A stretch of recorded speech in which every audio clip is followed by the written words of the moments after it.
అధికార అన్నాడీఎంకేలో తిరుగుబాటుతో తమిళనాడులో రాజ్యాంగ సంక్షోభం నెలకొంది.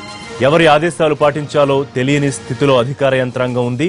ఆపద్ధర్మ ముఖ్యమంత్రిగా ఉన్న సెల్వం మాట చెల్లడం లేదు. పార్టీ పగ్గాలు శశికళ చేతిలో ఉన్నా ఆమెకు అధికార హోదా లేదు. మంత్రులు కూడా ఎవరి పక్షమో తేలని సందిగ్ధత. గవర్నర్ నిర్ణయం ప్రకటించే వరకు ఇదే పరిస్థితి కొనసాగే సూచనలు కనిపిస్తున్నాయి.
அந்த சந்தேகத்தை நிவர்த்தி செய்கிற கடமையும் பொறுப்பும் நமக்கு இருக்கிறது. நாம் எதையும் உதாசீனப்படுத்தக்கூடாது. ஏன்னா நாட்டினுடைய மிகப்பெரிய தலைவர். அந்த 70-72 நாட்களில் நானும் திறந்தோறும் சென்றிருக்கிறேன். ஒரு முறையோடு நான் மாண்புமிகு அம்மா அவர்களை சந்திக்கவில்லை.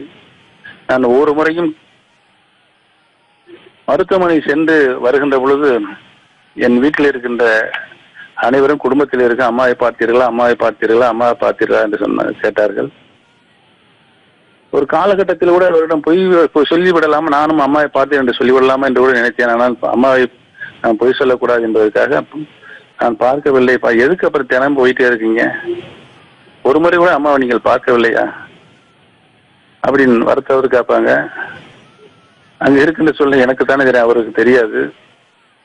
அவர்கள் ஐசிசிஎல்ல இருக்காங்க, இன்டென்சிவ் கேர் யூனிட்ல இருக்காங்க. அதனால புற்றுநோய் எதுவும் பரவிவிடக்கூடாதுங்கிற ஜாக்கிரதை தான் கண்காணிக்கப்பட்டு வருகிறார்கள்.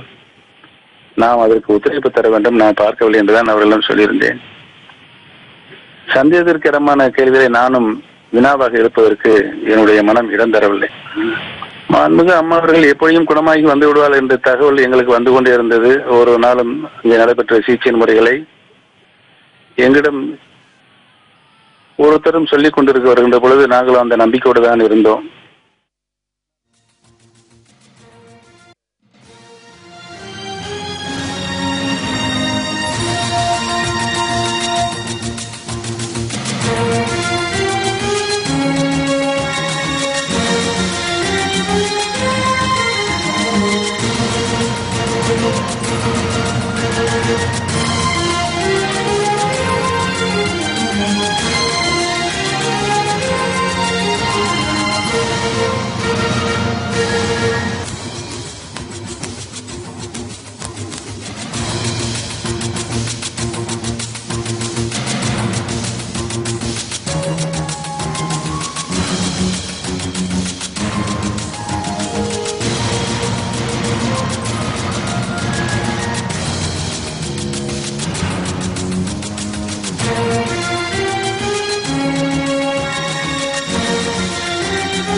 తమిళనాడులో ఏం జరుగుతోంది, ఏం జరగబోతోంది, రాజ్యాంగ సంక్షోభం నుంచి బయటపడే అవకాశాలు ఎంతవరకు ఉన్నాయి? కాసేపట్లో పార్టీ ఎమ్మెల్యేలతో శశికళ సమావేశం అవుతున్నారు. ఆ భేటీలో ఏం చర్చిస్తారు?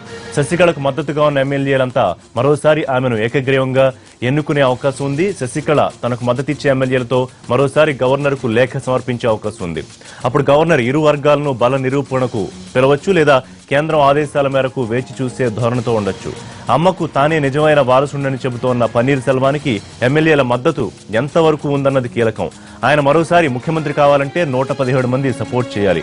శశికళను ముఖ్యమంత్రి కాకుండా అడ్డుకోవాలంటే కనీసం 25 మంది ఎమ్మెల్యేలనైనా తన వైపు తిప్పుకోగలగాలి. అప్పుడు శశికళకు దారులు మూసుకుపోతాయి. కానీ ప్రస్తుతం ఉన్న పరిస్థితుల్లో సెల్వానికి అంత మద్దతు ఉందా అన్నది సందేహం.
తమిళ రాజకీయాల్లో కీలక పరిణామాలు చోటు చేసుకుంటున్నాయి. దీంతో హై డ్రామా నెలకొంది. ప్రస్తుతం తమిళనాడులో రాజ్యాంగ సంక్షోభం తలెత్తిందనుకోవచ్చు. దీనికి సంబంధించి పూర్తి అప్డేట్స్ మా చెన్నై కరెస్పాండెంట్ దినకర్ అప్డేట్ చేస్తారు. దినకర్, ప్రస్తుతం ఏం జరుగుతోంది? నిన్న హై డ్రామా తర్వాత ఒక్కొక్క వెపన్ బయటకు తీస్తున్నారు పన్నీర్ సెల్వం కొన్ని వ్యాఖ్యల ద్వారా. ఇక శశికళ వర్గం భేటీ, వాళ్ళు ఏ నిర్ణయం తీసుకునే అవకాశం ఉంది? గవర్నర్ ఇవాళ చెన్నైకి వచ్చే పరిస్థితి ఉందా? అసలు ప్రభుత్వం ఉందనుకోవాలా లేదనుకోవాలా తమిళనాడులో?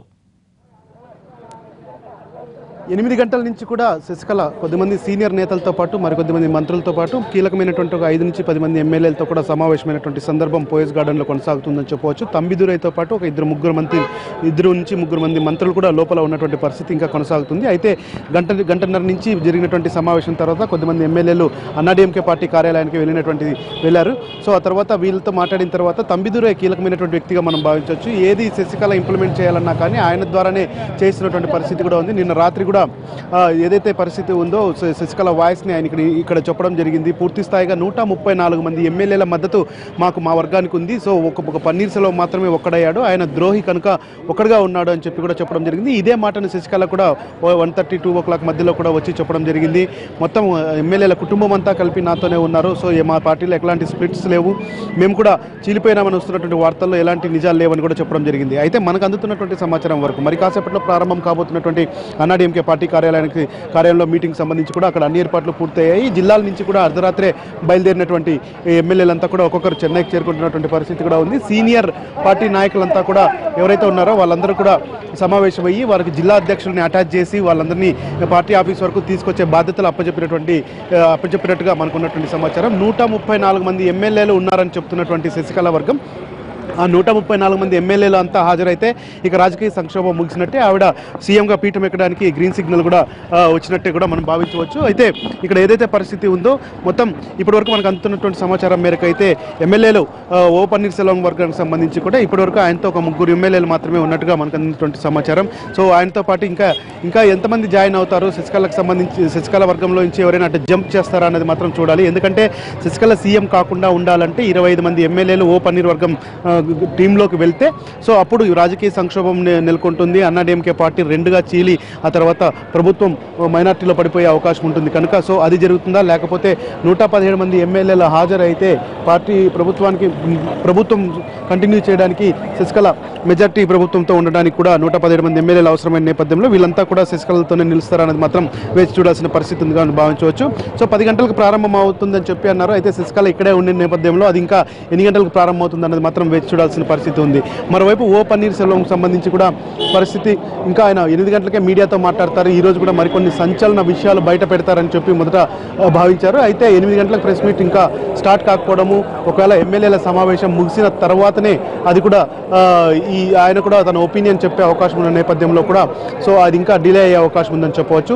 ప్రస్తుతం మనం చూస్తున్న విజువల్స్ ఏవైతే ఉన్నాయో పోయస్ గార్డెన్లో శశికళ ఇంటి నుంచి అంటే గతంలో జయలలిత ఉన్న ఇల్లును వేద నిలయంగా భావిస్తారు. అక్కడి నుంచి సీనియర్ నేతలు కొద్దిమంది కూడా లోపల ఆవిడని కలిసి బయటకు వస్తున్నటువంటి నేతల వాహనాలుగా మనం భావించవచ్చు. ఆ తర్వాత శశికళ ఇంకొక 10-15 నిమిషాల్లో ఇక్కడి నుంచి బయలుదేరి అన్నాడీఎంకే కార్యాలయం రాయపేటలో ఉంది. ఇక్కడి నుంచి ఒక 5 కిలోమీటర్లు బయలుదేరుతున్నటువంటి పరిస్థితిని మనం చూడొచ్చు. జయ టీవీకి సంబంధించినటువంటి సిబ్బంది శశికళ బయలుదేరేటువంటి దృశ్యాలతో సహా ప్రతిదీ కూడా లైవ్ చేయడానికి చెప్పి ఒక ప్రత్యేకమైనటువంటి టీం ఏర్పాటు చేశారు. ఎందుకంటే బల నిరూపణకి ఈరోజు జరుగుతున్నటువంటి సమావేశం, ఎమ్మెల్యేల సమావేశం ఒక పెద్ద ఎగ్జాంపుల్గా చెప్పవచ్చు. సాధ్యమైనంత వరకు దాన్ని ఎక్స్పోజ్ చేసుకోవడానికే శశికళ భావిస్తున్నటువంటి పరిస్థితి ఇక్కడ నెలకొందని చెప్పొచ్చు. అందులో భాగంగానే తనకు అందుబాటులో ఉన్నటువంటి మీడియా మాధ్యమాల ద్వారా తన ఎమ్మెల్యేల బలాన్ని చాటుకోవడానికి శశికళ సాధ్యమైనటువంటి ప్రయత్నాలు చేస్తున్నటువంటి సందర్భం ఇక్కడ పోయస్ గార్డ్లో నెలకొంటుందని కూడా మనం చెప్పొచ్చు. మొత్తం 136 మంది ఎమ్మెల్యేలు గత ఎన్నికల్లో గెలవడం జరిగింది. జయలలిత మరణించడంతో ఆర్కే నగర్ స్థానం ఖాళీ అయింది.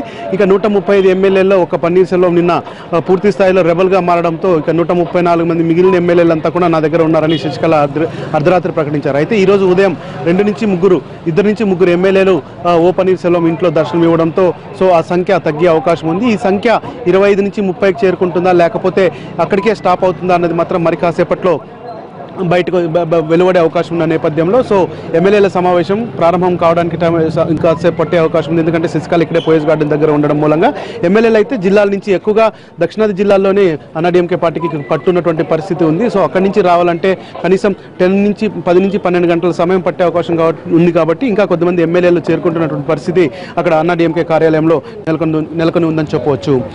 రిషి, దినకర్, ఈ మొత్తం వ్యవహారంలో తమిళ ప్రజల సానుభూతి లేకపోతే తమిళ ప్రజల మద్దతు, అలాగే శశికళ వ్యతిరేకుల మద్దతు, పార్టీ సీనియర్ల మద్దతు పన్నీర్ సెల్వం వెనకాల ఉంటే ఎమ్మెల్యేల సంఖ్య పెరిగే అవకాశం ఉండే పరిస్థితి ఉంటుందా? రెండోది, ప్రధాన ప్రతిపక్షంగా ఉన్న డిఎంకే ఈ టైంలో ఎటువంటి మూవ్ తీసుకునే అవకాశం ఉంది? పార్టీ చీలికను తనకు అనుకూలంగా మలుచుకుంటుందా, లేకపోతే కొంతమంది విశ్లేషకులు చెప్తున్నట్టుగా పన్నీర్ సెల్వానికి స్టాలిన్ మద్దతు ఇచ్చే అవకాశం ఉంటుందా?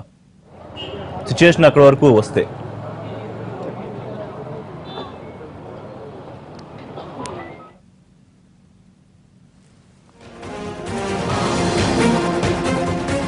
దినకర్.